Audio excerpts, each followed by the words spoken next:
Hi guys. So I don't normally talk about football on this channel, but this issue has grown so big that I just feel the need to talk about it. And being as popular of a sport as it is, I assume it's something that a lot of people care about. Perhaps not people who typically watch my channel, I don't know. But there's been a huge spotlight on referees recently. I mean, there kind of always has been, and the quality of refereeing has always been subject of debate, but recently it's really ratcheted up. I think since the introduction of VAR, and also just after a few extremely bad high-profile decisions, probably the most high-profile one being the Luis Diaz offside. Well, it wasn't offside, but the goal incorrectly ruled as offside. The Liverpool goal that Luis Diaz scored. And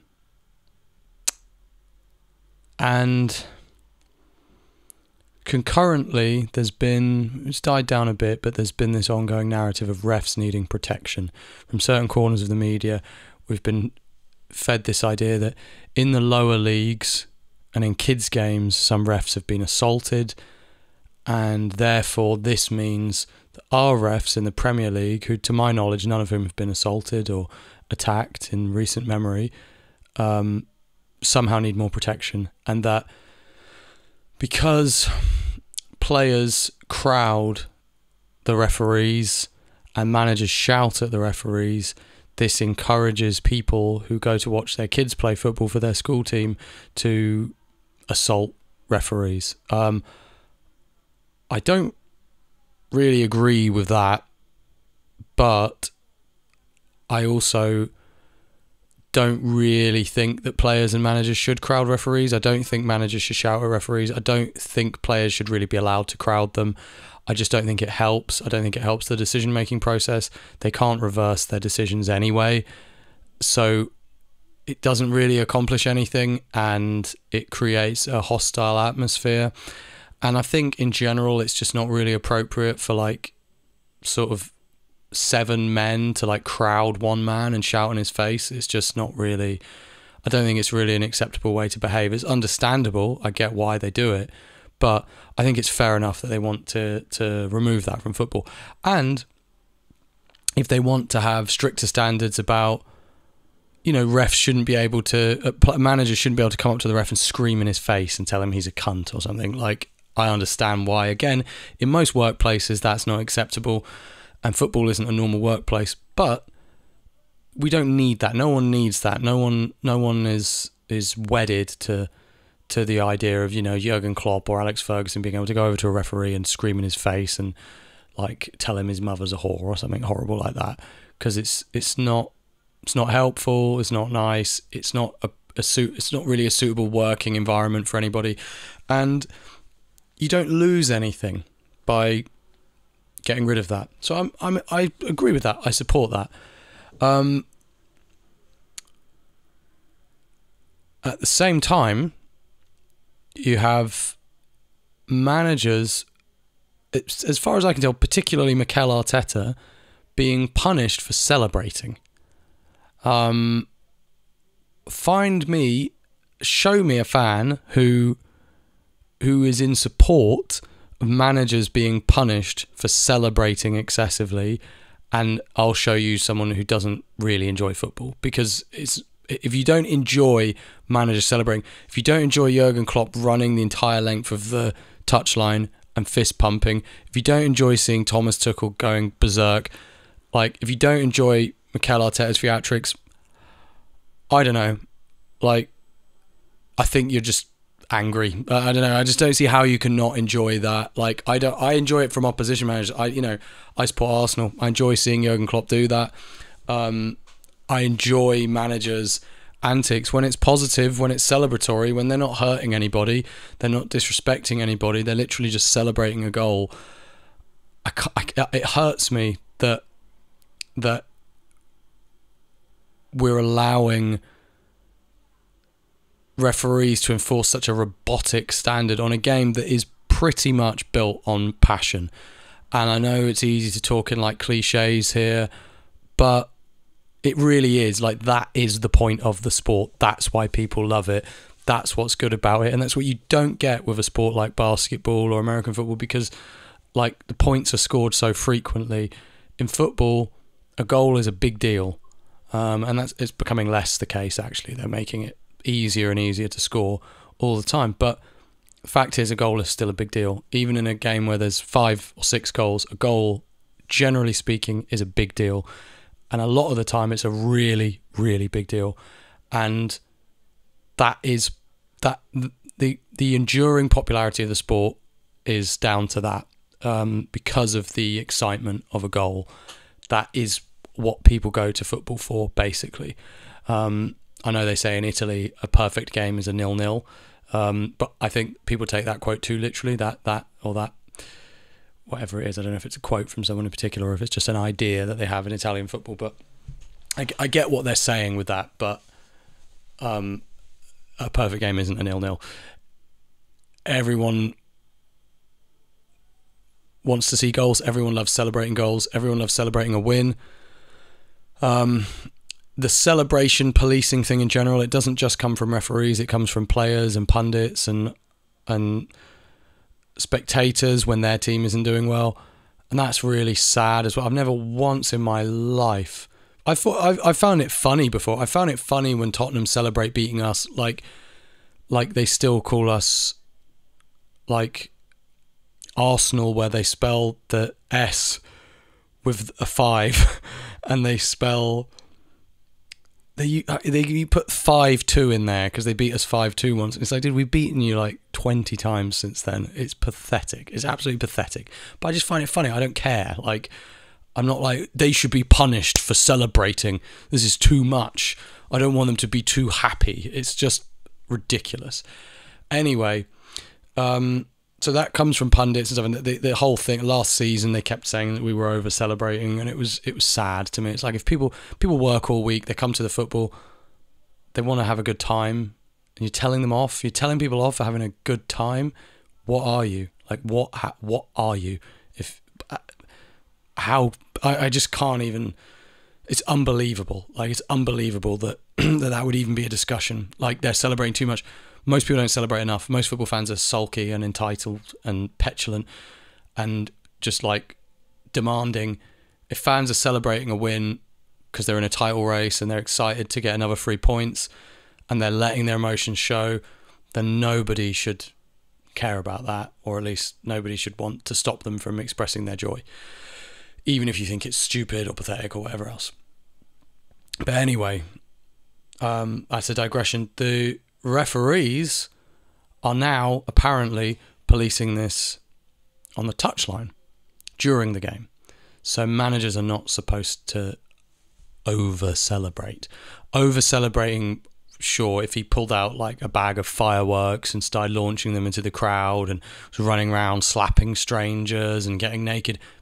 Over-celebrating, sure, that would be over-celebrating. Watch the video of his alleged over-celebration. From everything I could see, he was jumping up and down in a circle, having like a group hug with his co-workers, and they were cheering and screaming that we scored. And we were all doing the same. And he was punished for this and had a touchline ban for the game against Aston Villa, which, who knows, maybe that affected the final score. Even if there are some who agree with that decision, and I would wager that all of those are rival fans, even if there are a small minority of people, almost nobody I've ever met wants referees to police the over-celebration of managers. People love it. It's why people tune in. Like, even when things get a bit heated, like when Antonio Conte and Thomas Tuchel had their little altercation, everybody remembers that. That was like one of the first games of the season and everybody loved it. It was so exciting. It's so funny to watch stuff like that. It's just great. And when you enforce like a robotic standard, again, I understand why managers shouldn't be allowed to just be insanely confrontational and aggressive and abusive. But when you enforce like a robotic standard on the game, you just take away what everyone loves. A lot of people don't like the sport itself that much, and that's not really why they watch. They watch for the drama. Like, the game itself to a lot of people is hard to understand in detail and can be slow and boring, but the drama, the excitement, the enthusiasm, the emotions, the passion, the social aspect, the people, that's so important. No one wants them to do this, PGMOL. No one wants them to enforce this, or at least by and large, the overwhelming majority of the fans do not want this ridiculous rule enforced. So why are they enforcing it? Because they want to. Corruption. Corruption does not have to be sliding an envelope full of cash under a table in exchange for some kind of... It's corruption. They are enforcing a rule that they want to enforce, probably because of their dislike of certain people and because of their dislike of a certain mentality amongst managers and fans and a certain attitude towards them as referees. So they're enforcing a rule that they know is not for the betterment of the game. They know is not for the benefit of us fans that pay money to watch. They know that they're doing this purely for themselves because they want to. That is corruption. That's corruption. It's like a policeman pulling you over because you pissed him off, because you had a sign, a bumper sticker that he didn't like on your car. Like, it's corruption. It's clear as day, overt, obvious, shameless corruption. Some other examples of because there's all sorts of conspiracy theories and alleged biases and all this, and you can get into all of that, but people will just accuse you of being crazy, so fine. But things that they have admitted to, Mike Dean, and we barely hear anything from them, by the way.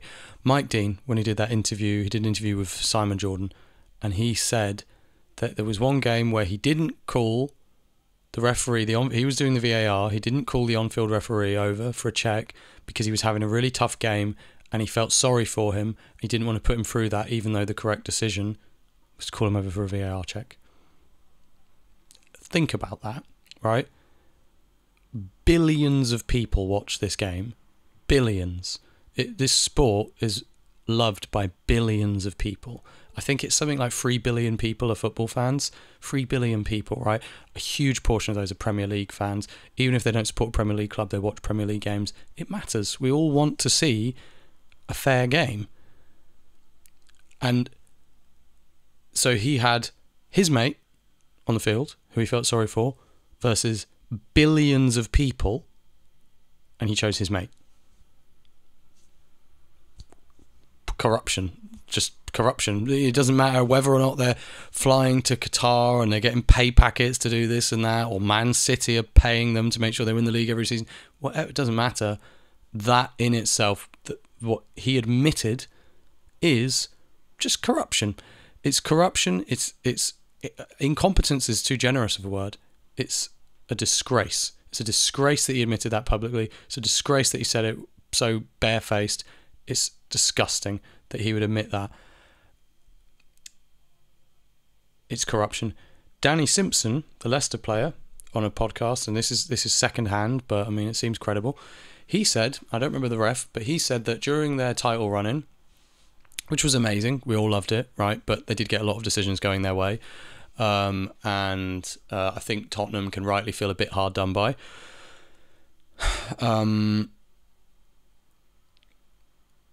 Danny Simpson said that he received a yellow card for a foul. I can't remember the nature of the foul. And the ref said to him, I should have sent you off, but I want you guys to win the title, so I didn't. Again, just blatant, obvious corruption. The robotic standards they expect from managers, ironically, is exactly what we should expect from them and have a right, as people who pay money and as essentially the custodians of the biggest entertainment product that's ever existed, the most important thing in people's lives outside of their families and their jobs, and that, we have a right to expect robotic standards. It could be Leicester are goal difference away, one goal and goal difference away from winning the title and they're a centimetre offside, you disallow the goal and they don't win the title. That's your job. That's your job. Like, I was so happy that Leicester won the league. It's an amazing story. It's incredible. It's absolutely incredible. But if I'm a referee, that doesn't matter. That's not my job. My job is not to choose who wins the title. My job is not to control the outcome. My job is this against the rules? Yes. Is this against the rules? No. Yes, no. A robot. You're there to enforce the rules. You're not there to look at who's playing who. You're not there to think about who you want to win. You're not there to think about which managers or players you do or don't like. You have an enormous responsibility. It's an enormous responsibility.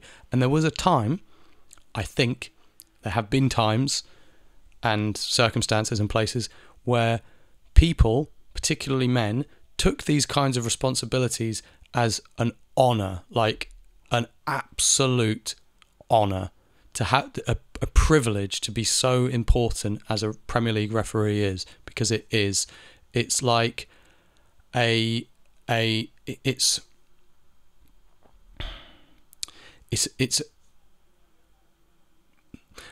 a lot of people have jobs where they feel they're just not important, they're nothing, they don't have any kind of responsibility.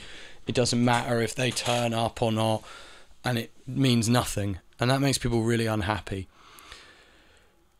People who have respect for their fellow citizens, for the society they live in, for the world they occupy, for the professional sphere they occupy, who would take that level of responsibility, the privilege and honour of that level of responsibility the referees have, and that would give them meaning for their entire life. Like, there are people who've had that level of responsibility, they've died happy knowing that their life meant something, that they had, that they took it seriously, like it was like everything. I mean, it should be everything to be given such an important job that pays quite well, by the way. To be given such an important job should be treated with the utmost seriousness, that even if you have to piss off one of your colleagues, even if you have to create an unpopular outcome, even if you have to, you are there to do your job to the absolute best of your abilities, and you should be so grateful that your life has that much meaning. And do you see that from them ever? Do you ever see them saying, I'm so lucky I get to be a referee in the Premier League, in the greatest football league that's ever existed, in one of the best times to be a referee, and we get more attention on our work now than ever, and I'm so lucky that I have the opportunity to prove myself every week and to provide a service for billions of people. I'm so lucky. Have you ever heard them express anything remotely like that? All they ever talk about is how you don't understand, it's actually really difficult. Okay, I've heard the audio that was released after the Luis Diaz incident. Didn't sound like a group of people doing a good job. It sounded like one guy who was working at the video desk, who wasn't even part of one of the referees, who was aware of what was going on and what a cock-up it was, and then like 3 other people who had absolutely no idea what they were doing and no idea how to communicate, and treated their job with a total lack of seriousness and respect, and sounded like absolute morons. That did not sound to me like something that I have no idea how difficult it is, and I do know it's a fucking difficult job. I wouldn't want to be a referee. It's really difficult. That's precisely why people like that should not be doing it, and they should know that they should not be doing it. I've heard them say, yeah, we don't get enough protection, we're in danger. I can understand it can be scary. Referees have death threats and stuff. In my lifetime, I've heard very little about any of them being hurt or attacked. I definitely wouldn't want to face that level of hostility from a crowd myself, and to receive death threats after like a big Champions League game or something. It's terrible, and that should never happen. But that in their view, that seems to dwarf their responsibilities. It seems to you hear when you hear professional the people that they are refereeing, the athletes, the footballers, you hear them talk. People who get to the top, you hear the way they talk about themselves, and they're like, I missed that penalty in the final of the Euros, and like, I was so angry with myself. I was so angry. I let myself down. I let my country down. I let my teammates down. I was so angry. I had to train so hard after that. I could never let that happen again. I'm so disappointed in myself. That wasn't good enough. I need to be better. Never hear that from referees. Never hear that. Never hear that at all. What I see is the most unremarkable group of blokes ever. Like, they're like police. They're like, and there's some great police, and there are in the world some great referees, and there's some great police. But like I had an incident the other day with the police. We're moving to a new town, a small town. We live in Spain. We're moving to a small town, and I went there, and I got the train, and I had to walk along. It's like a really dodgy route home from the train station, or to town from the train station. I was going to do viewings, and I had 3 viewings to do for apartments, and I was late, and I was hurrying along this main road. And I got off the main road, and I walked past this industrial estate, and the police come out of nowhere, and this police car is parked down here, and they see me, and they just come over and like stop out in front of me, and they all 3 of them get out of the car, big dudes, and they're like stop there, put your bag down, I'm like, what the fuck? Like, I hadn't done anything, you know? And they start going, what have you got on you? You got weapons on you? You got drugs on you? I'm like, no, I have nothing on me. And I was getting annoyed, like really annoyed, because it's like, they're not saying, excuse me, sir, like, you know, we need to search you because whatever. They're just like shouting at me, barking orders at me. And it's hard when you haven't done anything wrong and you're late already, because I was late and I was thinking, how am I going to get a taxi? There's no taxi companies here, and I don't know what I'm going to do. And then I'm being interrupted again, and I haven't done anything. And I knew they just didn't like the cut of my jib. They just thought he's walking funny, he looks weird, he's bald or something. I don't know what they thought. But there was no reason. And one of them starts proper aggressively like patting me down. And they make me take my phone out, put it on the bonnet. They make me give them my bag. They're searching for my bag, putting all my stuff out, and barking orders at me. And I'm like, telling them, I'm going to a viewing. I'm going to view apartments. I can show you the texts on my phone about the viewings. Because they're like, what are you doing here? Why are you here? And I'm like, I'm just here for viewings. And can I go, please? Like, you know, and they searched all my stuff. They found nothing. They're like, here, take your bag back. You know, like so aggressive. And I'm like, right. And then they searched my details. They looked at my name and everything. They searched my details, and they got the response back from the office or whatever that there was like no outstanding charges against me or anything. And you'd think after that, being public servants who we pay for them to do this, they would go, really sorry about that, it was a mistake, you know, have a nice day, you know, he didn't do anything. But it was like I had done something wrong. Like, there's 3 of them as well. Then one of them, at one point he had his hand on his gun. He didn't take his gun out, but he had his hand on his gun. And I was like, I have my hands up. And I was like, my hands are up. Like, fucking search my stuff, please. I don't have a weapon, but, you know, like, take it easy. And, like, I'd done nothing, you know? And in that situation, and people would just be like, shut up, just get over it or whatever. I'm over it. I didn't really care that much. But from a principled point of view, like, I pay their wages. They're public servants. That is what they are. They serve the public. They're there to protect people. They're there to protect us. They're not there to antagonise us and assume the worst of us and then tell us to fuck off. They're there to serve us. They should have... There's 3 of them. They were acting like they were afraid of me. They were all bigger than me. And it's like, dude, there's 3 of you. It's like pathetic. What do you think I am? You think I'm like Steven Seagal and I'm going to like pull out a throwing star or something? Like, it's just pathetic. It's absolutely pathetic. You're 3 grown men and you're like barking orders at me. I've done nothing wrong. You seem, it's not hard. It's the opposite. You seem like afraid. Like, it's just pathetic. It was really pathetic. And I thought, like, they have no understanding again of the privileged and honourable position they're in. It's an honour to live your life, to go to live 40 years of your life, more, protecting your countrymen, your society, your community, serving the people, keeping things safe. That's an honour. Most people don't get to have that level of honour and dignity in their lives. It's a privilege, and they don't care about that. And they didn't like the cut of my jib, and so they sent me on my way. And I was like, I'm late for my thing now because you've searched me and I haven't done anything. I'm already late. Are you guys going to town? Can you drop me off? And he's like, the only way you're getting a lift is in cuffs. Oh, sorry, big man. Like, yeah, okay. That's not a... There's just no class, nothing. Like, that's not how a grown man is supposed to behave. That's not how you're supposed to treat people. There's nothing cool about that. It's horrible. It's terrible. It's self-absorbed man-baby behaviour, basically. They're like baby men. And the referees, to me, are the same. They're just like baby men. Every time they get the chance, they cry about how people don't understand how hard their job is, how people treat them unfairly. And they do a horrific job. Like, I can totally see it's very hard to not make mistakes, and that the rules can get very subjective, and it's difficult. But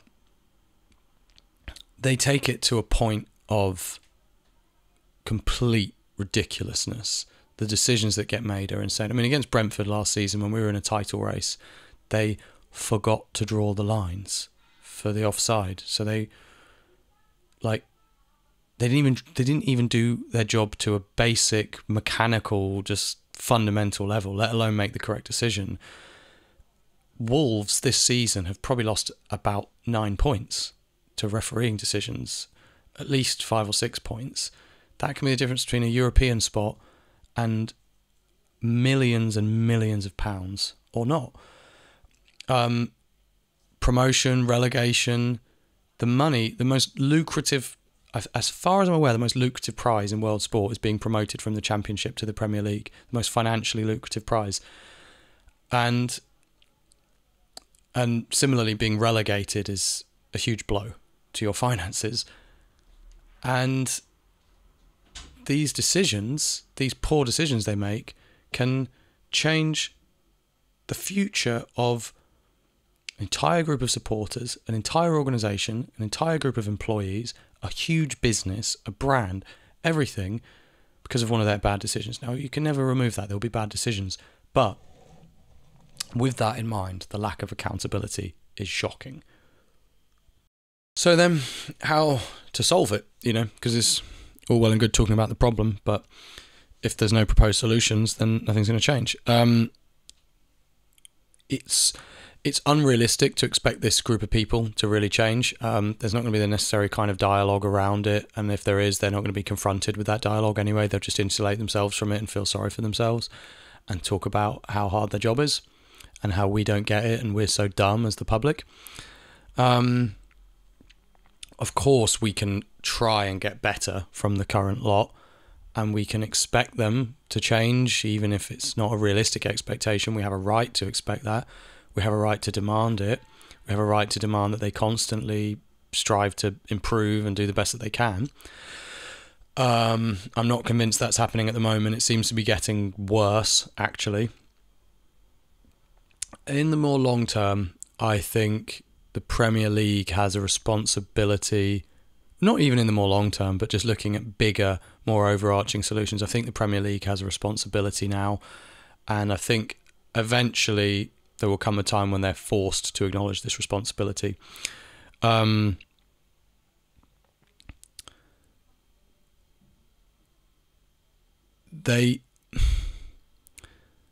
With the example of the police, right, it's difficult because in my view, police should be paid a lot more and the standards should be much higher. And I think we need less police. There's too many of them often. It depends where you live and on the situation. I think often when you see, for example, they find like a drug dealer who's like, they have to search his car and you see like 7 police there. It's kind of annoying because you know that you're paying for this and there's like 7 of them. I think you could pay them a lot more and reduce the number of them and make them a lot more skilled, a lot more qualified, a lot more equipped to deal with dangerous situations, a lot calmer, a lot more intelligent. And ultimately, like, you know, people will follow the money. Like if there's a, oh, got interrupted there, sorry. Ultimately, if there's a highly paying job and it pays very well and there's very high standards, people will gravitate towards that. People want to earn money. You will attract a better caliber of person, and in my view, police should, I think a lot of public service jobs in general should pay a lot more and attract a higher caliber of person. But I understand that that's not always realistic or straightforward or even possible. However, when it comes to referees, this is entirely possible. This is just the easiest thing in the world. If footballers can get paid 200k a week and there's enough money in the sport to pay for that, then how is there not enough money to pay referees, say, 200k a year? And I know when you look at the standard of referees that we have now, the thought of giving people like Mike Dean and Paul Tierney 200k a year is sort of painful. But in the more long term, I'm not suggesting the current batch of referees should get that money, but looking to the future, like that's the only way you're going to get a higher caliber of person doing that job. Because if it was a really well-paying job, people would think, all right, yeah, like, it sounds good. Like I can do the training, I can go through rigorous training, I have to pass lots of tests and exams, I'll have to show that I've got incredible sort of coordination and vision, and I'm really good at multitasking, I can handle pressure, I can deal with this and that. You know, like if you want to join like the Marines or like the SEALs or something, you don't just join and they're not like, yeah, do a couple of tests and yeah, sure, if you want it, you're in. Like, it's a prestigious job that sets very high standards and you have to meet those standards. I cannot see, apart from just doing a training course, where are the standards coming in with refereeing? That it's so crazy that you have a league where the standard is this high. Premier League is insane. Like the competitiveness, the money, the popularity, everything is insane. It's like crazy. It's crazy how intense it is. It's like a drug, man. Like I don't even. I think I just like the Premier League. I don't even really like football that much. I just love the Premier League. I do like football, but like it's just the Premier League. It's just so good. It's just the intensity and the pressure and the competitiveness is insane. And if we can have that as our league, how can we not have the same pressure, expectation, intensity, and standards among referees? It's crazy. It's absolutely crazy. We just got this group of like sort of unremarkable, like mostly aging blokes that kind of look like me, and they're like but older, and like they're like. They just look like someone you'd play five-a-side with or something. Their demeanour, the way they speak, the way they move, the way they behave, they're so normal. They seem so unremarkable. Like they just seem like, I don't know. There's nothing about them that suggests that they're in any way different to just like your average person. And they shouldn't be just your average person. They should be people who are like robotically serious about their job and who know everything about it and who are so sharp and so quick. In many ways, they have to be sharper than players because they have to sort of comprehend like hundreds of different things going on at once on the pitch. They have to be so good at recognizing their own bias because they do have biases. It's just a fact. There's the kind of like get stuck in kind of teams in the bottom half of the table who they get away with twice as much as other teams. And it's just seen as, I mean, this is all sort of very subjective territory, but in my opinion, I think there's a kind of unconscious bias that's like, that's kind of what they do and that's how they should play and there's nothing wrong with that. But then if you play for like an Arsenal or a Chelsea or whoever, like, you're not really supposed to do that to the same degree. I think there's all sorts of weird biases that go on. There's probably like even regional and racial, and there's all sorts of biases that they have that we all just naturally have that are hard to avoid. And they definitely have biases for and against certain teams that, again, is impossible to avoid. And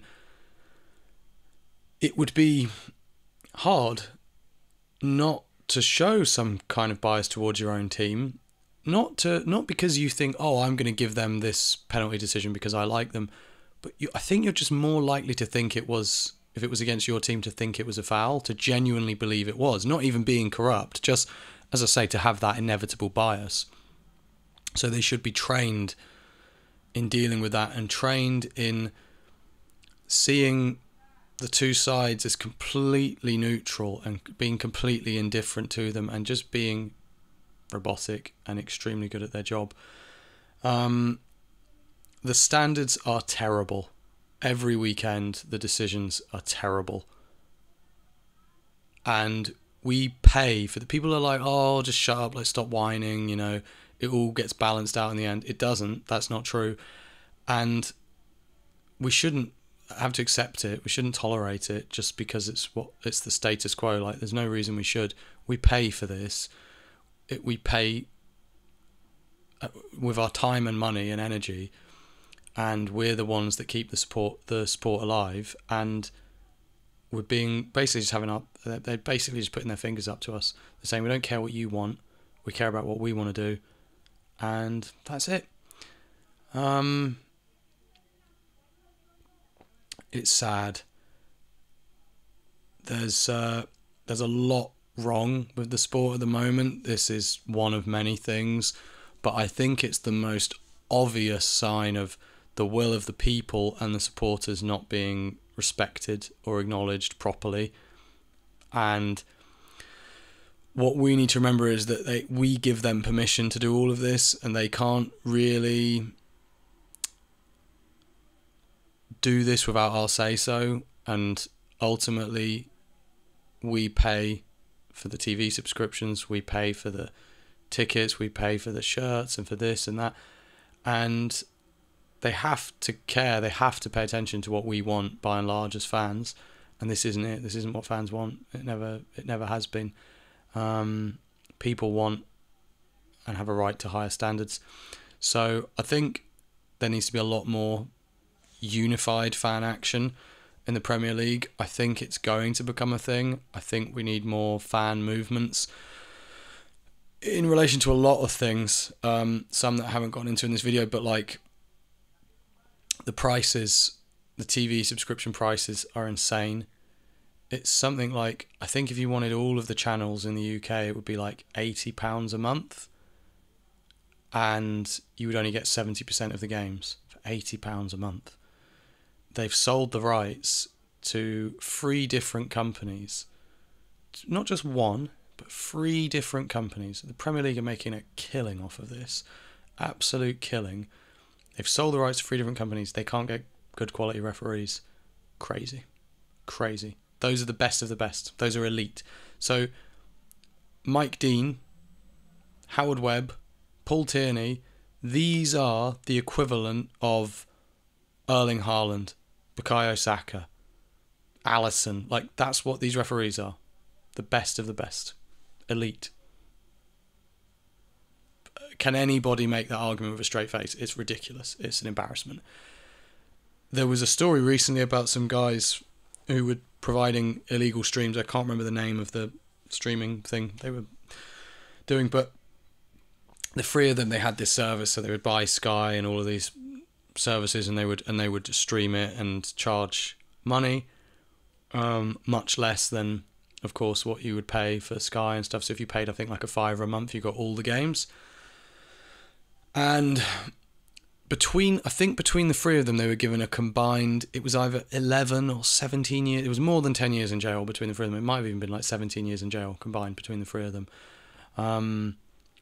I'm not going to take like a kind of like Robin Hood stance and be like, they shouldn't have been punished at all. I understand like the rule of law is there, and ultimately you do have to protect copyrighted products, and I'm not saying, oh yeah, because we like it, so just let them away with it, because that's just not really how the world can work, and it's sort of ridiculous to look at it that way. So fact is, they have to be punished for it. But these guys had families and kids, and the prisons are full, and there are people committing violent crimes who don't even serve time, and these guys are doing hard time in prison for providing a solution to a serious problem that we have no way of dealing with. It's our sport, it belongs to us. It's been taken, and they say, no, you can't see it unless you pay extortionate ticket prices and hope that you can get on the waiting list and get tickets, and you probably can't.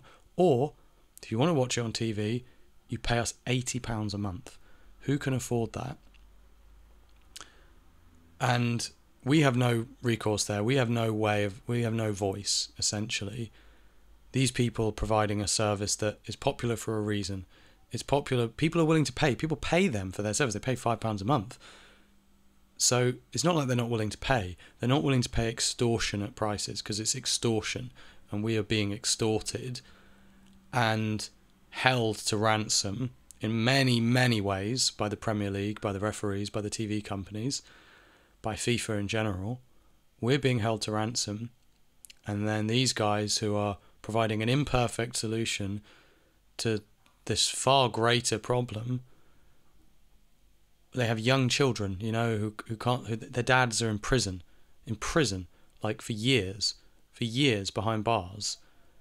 And it was a money-making operation. I'm not saying that they're Robin Hood and that they don't deserve any punishment, but years in prison for something that, if you asked any member of the public, do you feel that you need them to be in prison? Do you want them to be in prison? They'd go, no, fine them, take the money, maybe give them a month or two in there to put the shits up them, make them do community service or whatever, fine them, but prison for that. So it's a prime example again of something we don't want and we are given. Why? Why do we get these things that we don't want as the public? We don't vote for this kind of crap. We don't have a say in this kind of crap. And when we do have a say, we're generally pretty vocal. We like it when managers celebrate. We don't like being forced to pay £80 a month to watch football. We don't really care that much if someone steals it and gives a small number of us it for £5 a month. It's not really a serious crime. But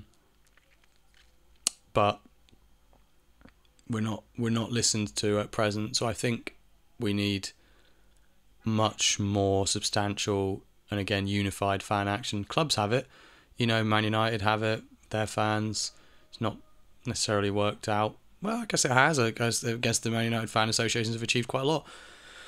So if we had some sort of active Premier League fan association, I think we could wield a lot of influence and power and start forcing them to listen to us.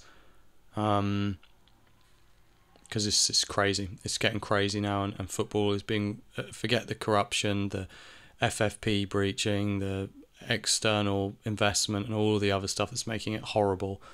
But even on a fundamental level, we're having the piss taken out of us, basically, and having our game stolen from us, and we're being treated like children and told, no, you stay back there. You can't, this isn't to do with you. And it's it is. It's everything to do with us. It's ours. It belongs to us. So, yeah, that's all. Interested to know your thoughts, feelings, and opinions. Thanks for watching.